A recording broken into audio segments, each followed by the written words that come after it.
Paul Franklin is one of those names that country music fans and players throw around with a certain level of reverence. Decades into his career, he's still a quiet force. The pedal steel guitar player has left his indelible mark on so many songs. Incredibly, he has never won a CMA award. Hey there, music lovers! If you're into the best country vibes and all things music, don't forget to hit that subscribe button and turn on the notification bell. That may change this year. Franklin has been nominated a whopping 32 times for the CMA Musician of the Year award. Wow! Yet, he never won. That makes him a record holder in a category he'd rather not be in. His website is full of his many achievements, but this particular record is not one of them. But besides the Musician of the Year nods, Franklin has been a nominee for Musical Event of the Year, yet that tricky CMA win has just not come his way. This year, he's again a nominee, and by many accounts, this could be the year. Paul Franklin's career started when he was quite young. In Detroit, in 1954, he began performing in bars when he was only 10 years old. This he remembered in his 2013 interview with the musician Bill Lloyd. Franklin mentioned that Detroit then had a lot of white workers from Kentucky and Tennessee. They came because of the jobs available in the car factories. Alcohol and country music go together, Franklin joked, describing why there were so many bars for him to play in. Detroit's diverse music scene influenced Franklin's style. The city's blend of jazz, funk, soul, and country left a lasting impact on him. One prime example of this influence can be seen in his 1970 work on Parliament's first album. Franklin played on the track Little Old Country Boy at just 15 years old. By 17, he was touring with major country star Barbara Mandrell. He even appeared with her on the popular TV show Hee Haw. From there, his career took off. Franklin's pedal steel guitar became a signature sound in many hits. One of his most famous contributions was on Randy Travis's 1987 Forever and Ever Amen.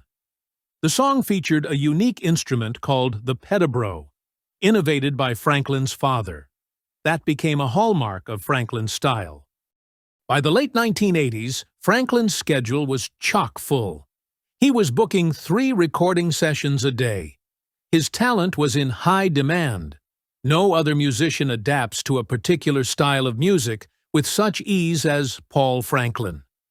Among his many recordings with country legends are those with Kenny Rogers, Shania Twain, Willie Nelson, Randy Travis, and Taylor Swift. But his reach into other genres has involved him with names such as Barbra Streisand, Lionel Richie, Etta James, Megadeth, and Sting. This really illustrates well that at least no other individual has his abilities of jumping so easily from genre to genre and also really bringing something special into anything that he plays. Despite the multitude of contributions, Franklin's name wasn't on an album cover until 2013.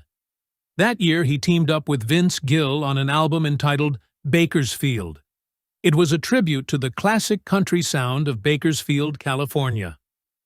Gill praised Franklin's deep understanding of country music history. The great thing about Paul is, even though he's his own stylist, he's got the history in his heart, Gill said. Franklin's knowledge of past greats like Ralph Mooney and Buddy Emmons gives him a unique depth.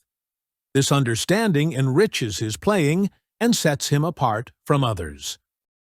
For years, Franklin shared billing and camaraderie with the finest session musicians in town as part of the Nashville band, the Time Jumpers. "I don't think there's a steel guitarist in town that wouldn't jump at this gig," Franklin humbly told me in a 2009 interview of his participation in the band. The Time Jumpers have become an asset to Nashville's music scene. Franklin's role in the group further speaks to his ability to collaborate on stage and off. For 2024, Franklin is, once again, a nominee for CMA Musician of the Year. Other talented peers vying for recognition include guitarists Tom Bukovac, Rob McNally, and Charlie Worsham, and fiddle player Janie Fleenor. Many in the field believe it is high time Franklin received his due recognition. His contribution to music speaks for itself, and the award aims at honoring great instrumentalists, in which Franklin is definitely a member.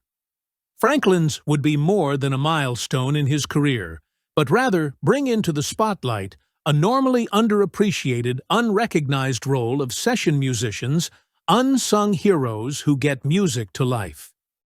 For now, fans and fellow musicians alike are rooting for him. After 32 nominations, perhaps 2024 will be the year that Paul Franklin's name is finally called.